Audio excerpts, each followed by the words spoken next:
बुद्धांच्या काळात मगधचा राजा अजातशत्रू हा एक अतिशय पराक्रमी राजा म्हणून प्रसिद्ध होता. अजातशत्रूला बुद्धांविषयी खूप आदर वाटायचा. तो वेळोवेळी आवश्यक वाटेल तेव्हा बुद्धांचा सल्ला घ्यायचा. शेजारच्या वैशाली नगरीत वज्जींचा पराभव करून वैशाली नगर जिंकायची त्याची खूप इच्छा होती. पण वज्जींसोबत झालेल्या युद्धात तो जिंकू शकला नाही. एकीच्या बळावर वज्जींनी अजातशत्रूचा पराभव केला. तेव्हा अजातशत्रू थोडा निराश झाला. एके दिवशी त्याने आपला महाअमात्य असलेल्या वस्सकार नावाच्या ब्राह्मणाला बोलावून घेतले.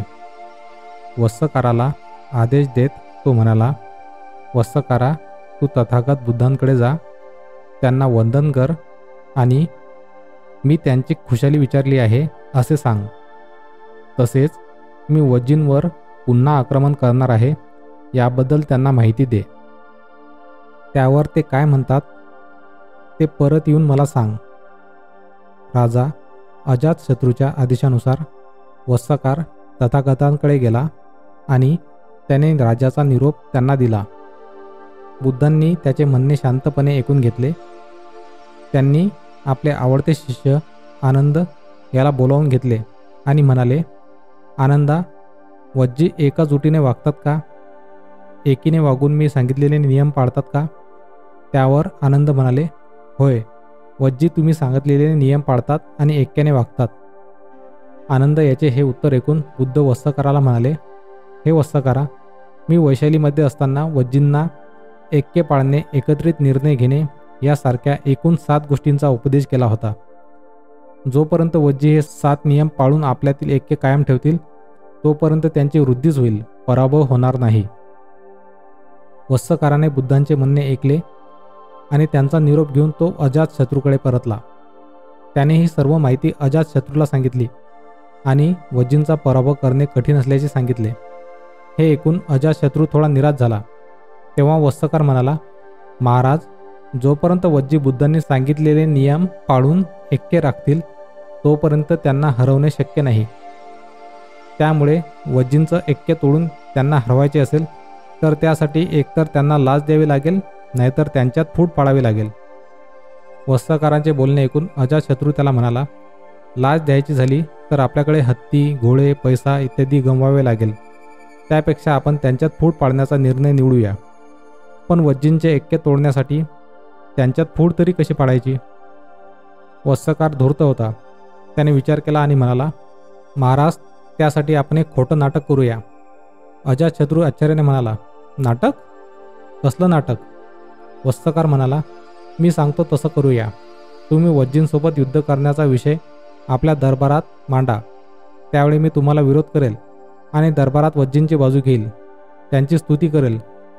मग मी लपून वज्जींसाठी काही भेटवस्तू पाठवीन.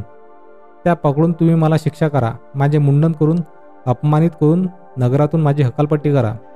तेव्हा मी चिडून तुमचा सर्वनाश करण्याची भाषा करत नगर सोडेल. मग मी वज्जींना जाऊन मिळेल. हळूहळू मी त्यांचा विश्वास संपादन करून त्यांच्यात फूट पाडेल. वस्सकारांचे हे बोलणे ऐकून अजातशत्रू खुश झाला. पुढे जसे वस्सकारांनी सांगितले होते अगदी तसेच जाणीवपूर्वक घडवण्यात आले. अजातशत्रूने सर्वांसमोर अपमानित करून वस्सकाराला आपल्या राज्यातून बाहेर काढले. ही बातमी वैशालीमधील वज्जींना कळली. आपली बाजू घेतल्यामुळे, आपली स्तुती केल्यामुळे वस्सकाराला हे सगळं सहन करावं लागलं. त्यामुळे आपण त्याला आश्रय द्यावा असा विचार काही वज्जी करू लागले. या उलट वस्सकार धूर्त आहेत, तो आपल्याला फसवेल असे काही वज्जी म्हणायला लागले. वस्सकाराला राज्यात घ्यायचे की नाही यावर वाद सुरू झाला.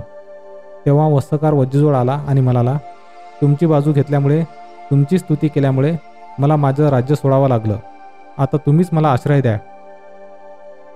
मी प्रामाणिकपणे तुमच्यासाठी काम करेल. अनेकांनी विरोध करूनही वज्जींनी त्याला महाअमात्य म्हणून नेमले. आता वस्सकार चांगल्या पद्धतीने काम करू लागला.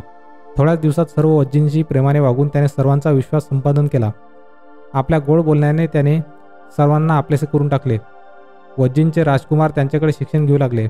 नगरातील सर्व वज्जींनी एकत्र जमावे यासाठी वैशाली नगरात नगारा वाजवला जायचा. नगाराचा आवाज ऐकून सर्व वज्जी एकत्र यायचे. असे एक दिवशी जमलेल्या सर्व वज्जीपैकी एका वज्जीला त्याने एका बाजूला बोलावून घेतले. ते बघून इतर वज्जींच्या मनात शंका निर्माण झाली. एकट्याला बाजूला घेऊन वस्त्रकार त्या वज्जीला म्हणाला, तुमचे तरुण शेती करतात का? त्यावर तो तरुण वज्जी म्हणाला, होय, आमचे तरुण शेती करतात. वस्त्रकार त्या तरुण वज्जीला पुन्हा म्हणाला, 2 बैल वापरून शेती करतात का? यावर त्या तरुणाने होय असे उत्तर दिले. इतके बोलून वस्त्रकार निघून गेला. हे सारं घडत असताना इतर सर्व वज्जी काहीशा संशयाने त्याच्याकडे बघत होते. त्यांना काही चैन पडेना. वस्त्रकार त्या तरुण वज्जीला काय म्हणाला असेल हे जाणून घेण्यासाठी सर्वजण त्या तरुण वज्जीकडे गेले आणि म्हणाले, आचार्य तुला काय म्हणाले? त्या तरुणाने घडलेला सारा प्रकार सर्वांना स्पष्टपणे सांगितला. इतरांना मात्र त्याच्या बोलण्यावर काही विश्वास बसेना.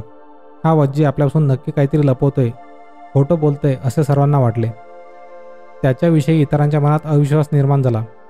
असेच एके दिवशी वस्त्रकाराने दुसऱ्या एका वज्जीला एका बाजूला बोलावून घेतले आणि म्हणाला, आज तू काय जेवलास? त्यावर त्याने उत्तर दिले आणि निघून गेला. हे बघून इतर सर्वांच्या मनात शंका निर्माण झाली. त्या वज्जीलाही इतरांनी विचारल्यावर त्यानेही पहिल्यासारखे सगळे खरे खरे सांगितले. पण विचारणाऱ्यांचा त्याच्यावर काही विश्वास बसेना. आचार्य वस्त्रकार असा निरुपयोगी प्रश्न कशाला विचारतील? हा वज्जी नक्कीच खोटं बोलतोय असे इतर वज्जींना वाटले. मग या मुद्द्यावरून त्यांच्यात वाद झाला. आणखी एके दिवशी वस्त्रकाराने तिसऱ्या वज्जीला बोलावून हळूच विचारले, तुझी अवस्था खरोखरच वाईट आहे का? त्यावर तो तरुण वज्जी रागवून म्हणाला, तुम्हाला असं कोणी म्हटलं? त्यांच्यात फूट पाडण्यासाठी वस्त्रकार म्हणाला, अमुक वज्जीने मला सांगितलं. पुन्हा एका वस्त्रकाराने एका तरुण वज्जीला सर्वांपासून दूर नेले आणि त्याला हळूच म्हणाला, मी ऐकलंय ते खरं आहे का? तू खरोखरच भित्रा आहेस का? तो वज्जी चिडून म्हणाला, असं कोण म्हणालं? वस्त्रकार म्हणाला, अमुक वज्जी मला तसं म्हणाला. अशा प्रकारे कोणी म्हटलंच नाही ते दुसऱ्यांना सांगून त्यांच्यात फूट पाडण्याचे, भांडण लावण्याचे काम त्याने सतत 3 वर्षे केले. त्याच्या अशा कट कारस्थानामुळे सारे वज्जी एकमेकांचा द्वेष करू लागले. त्यांच्यातील ऐक्य संपले. त्यांच्यात फाटाफूट झाली.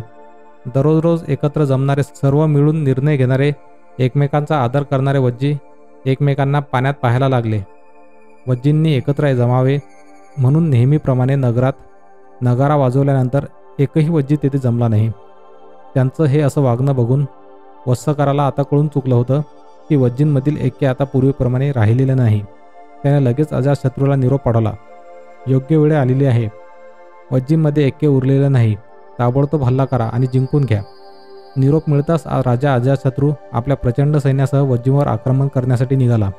ही बातमी वज्जींना कळली. सर्वांनी एकत्र यावे म्हणून नगारा वाजवला, परंतु ऐक्यभाव नसल्यामुळे एकमेकांचा द्वेष करणारे वज्जी एकत्र जमले नाहीत. अजातशत्रू जवळ आल्यावर नगारा वाजविला, पण एकही जण तिथे आला नाही.